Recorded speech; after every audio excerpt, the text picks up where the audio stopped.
Halo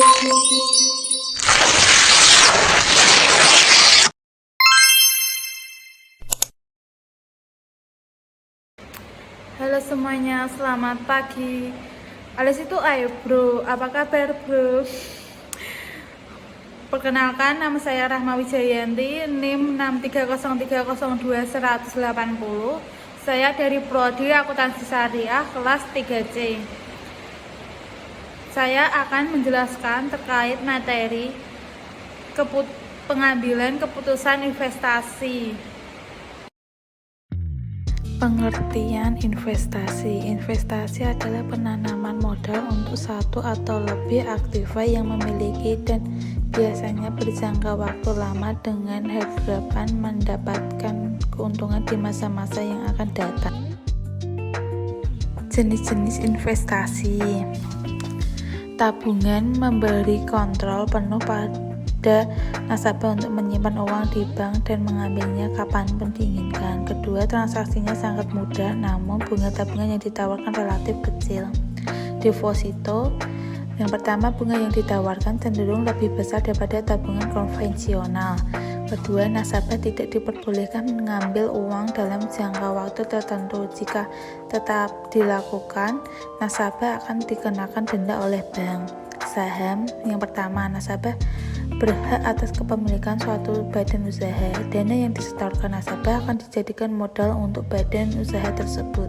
Kedua, badan usaha akan memberikan keuntungan yang diterima kepada para pemegang saham atau yang disebut sebagai dividen.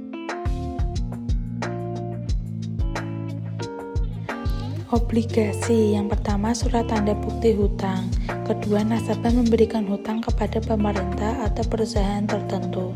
Ketiga, pihak berhutang akan mengembalikan hutang dengan menambah bunga yang jumlahnya lebih besar apabila dibandingkan dengan deposito.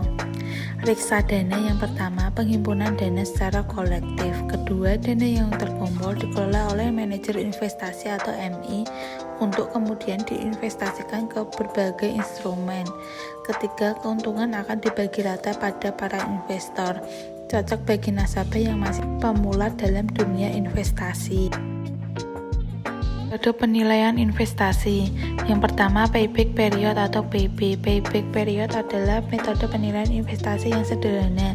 Metode untuk menghitung waktu yang dibutuhkan untuk mengembalikan modal awal investasi. Hasil perhitungannya dinyatakan setahun waktu atau tahun atau bulan.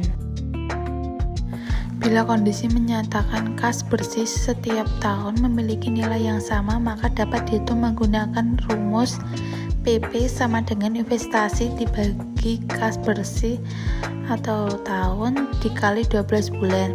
Seperti contoh, suatu perusahaan melakukan investasi sebesar 100 juta dan memiliki kas bersih setiap tahun sebesar 5 juta per tahun selama masa 10 tahun, maka perhitungan payback period yaitu yang diketahui nilai investasinya 100 juta, kas bersihnya 5 juta, waktu investasinya 10 tahun. Kemudian dijawab menggunakan rumusnya, investasi dibagi kas bersih dikali 12 bulan sama dengan 100 juta dibagi 5 juta dikali 12 bulan sama dengan 20 kali 12 bulan sama dengan 240 bulan yang dijadikan tahun menjadi 12 tahun. Ketika kondisi menyatakan bahwa kas bersih setiap tahun memiliki nilai yang berbeda, maka perhitungan dilihat dari besarnya investasi dikurangi kas bersih setiap tahun selama hasil perhitungan masih bisa dikurangi besarnya kas bersih atau prosit tahun berikutnya. Seperti contoh, bila suatu perusahaan melakukan investasi sebesar 5M dan memiliki kas bersih proses seperti tertera dalam tabel cash flow di bawah ekonomis 5 tahun, maka hitunglah nilai payback periodnya. Diketahui nilai investasinya 5M. 5M itu 5.000 juta, Waktu investasinya 5 tahun, maka pertamanya harus dihitung nilai besar investasi dikurangi kas bersih atau proses setiap tahun. Investasi sama dengan 5M, kas bersih tahun pertama yaitu 1.750.000.000 dikurangi menjadi 3.250 juta.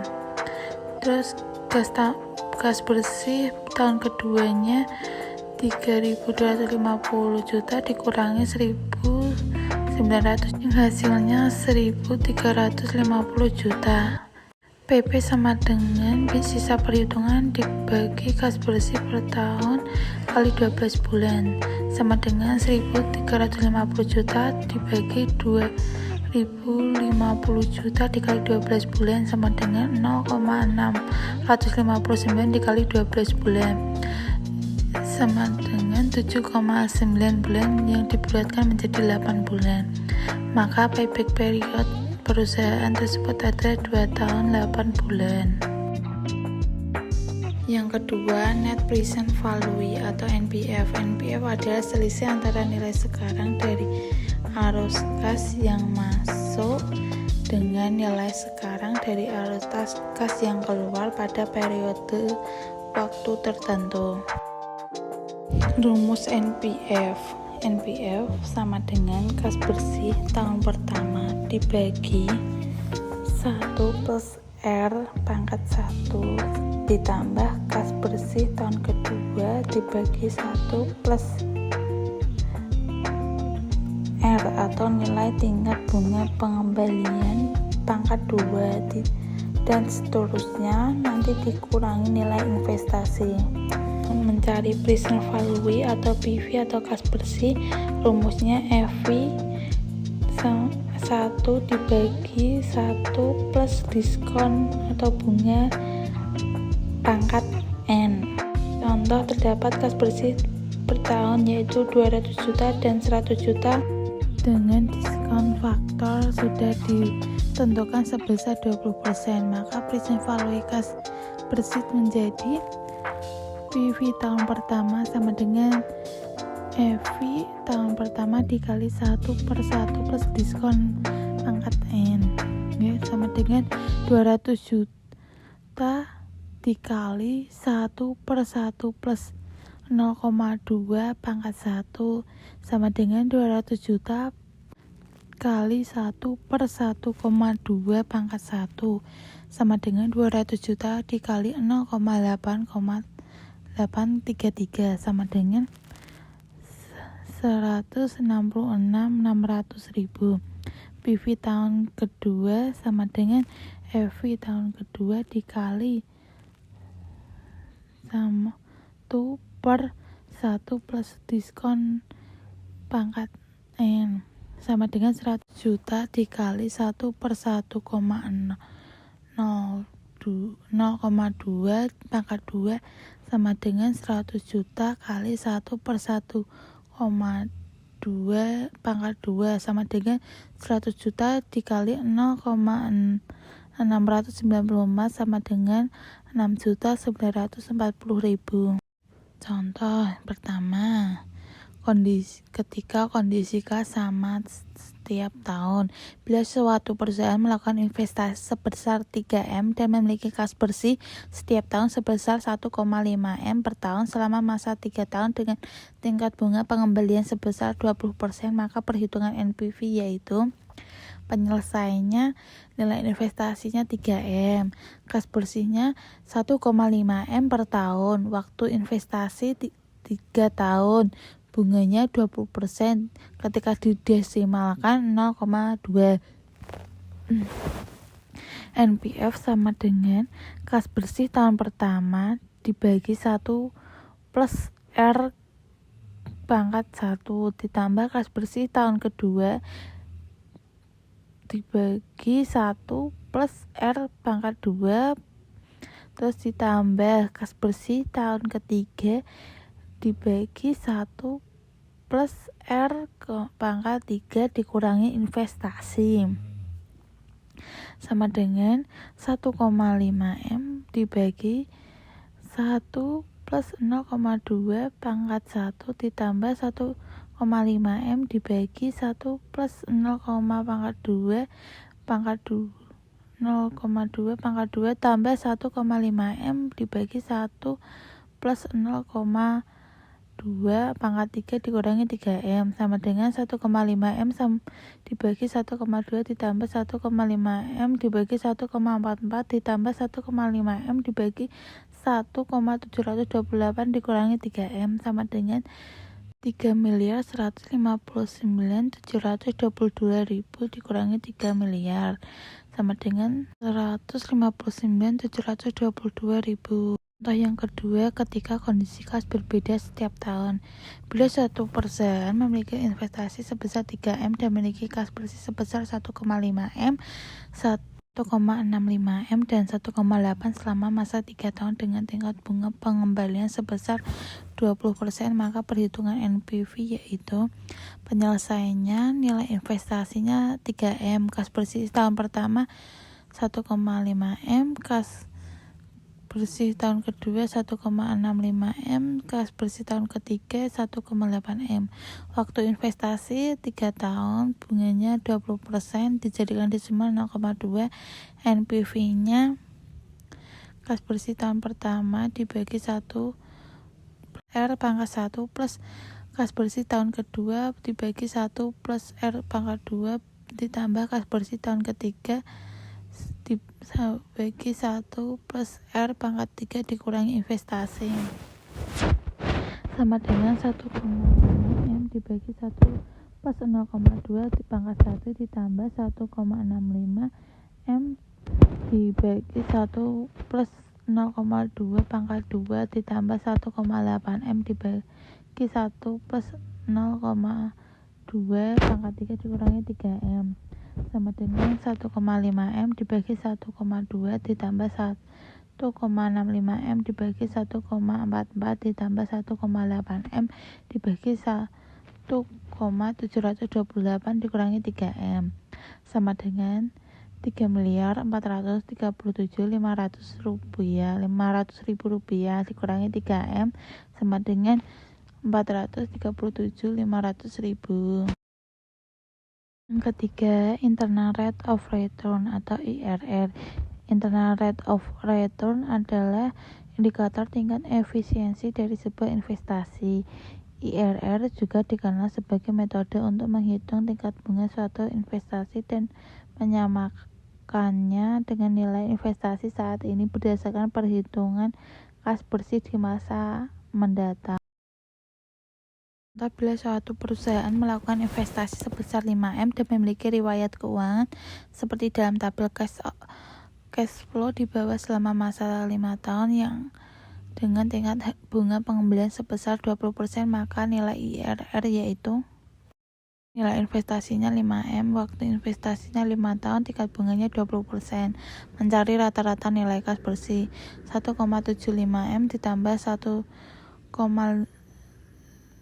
M ditambah 2,5M tambah 2,20M tambah 2,45M dibagi 5 sama dengan 10,35M dibagi 5 sama dengan 2,07M.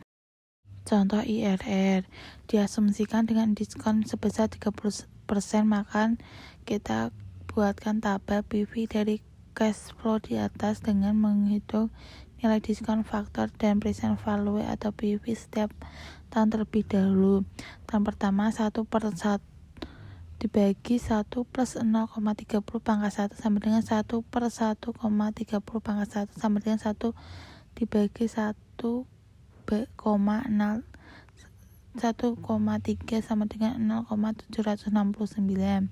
PV tahun pertama ya sama dengan 1,750 juta dikali 0,769 sama dengan 1.346.154.000.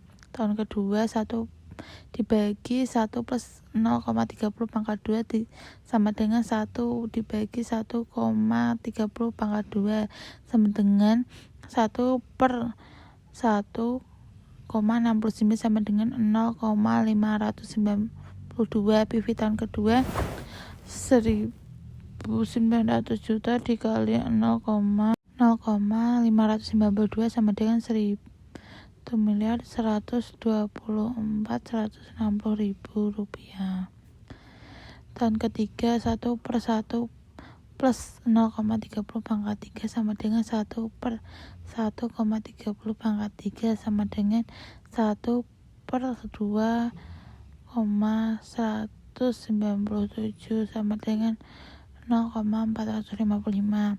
PV tahun ketiga sama dengan 2,50 juta dikali 0,455 sama dengan 933,9600 rupiah. Tahun keempat 1/1 tambah 0,30 pangkat 4 sama dengan 1/1,30 pangkat 4 sama dengan 1 dibagi 2,856 sama dengan 0,350. PV tahun ketiga 4 sama dengan 2.200 juta dikali 0,350 sama dengan 770, 281, 200. Tahun 5 1/1 plus 0,30 pangkat 5 sama dengan 1/1,30 pangkat 5 sama dengan 1/3,71 sama dengan 0,269. PV tahun 5 sama dengan 2.450 juta dikali 0,269 sama dengan 659.856.200 rupiah. Jika jumlah present value kas bersih 4.833.642.402 didapatkan dua kondisi perbandingan tabel sebagai berikut. Pada tabel pertama terlihat bahwa total PV kas bersih diskon 20% sebesar 6.808.410.000 rupiah. Oleh karenanya NPV sama dengan jumlah PV kas bersih dikurangi investasi sama dengan 6.808.410.000 dikurangi 5 juta sama dengan 1.141.000 rupiah.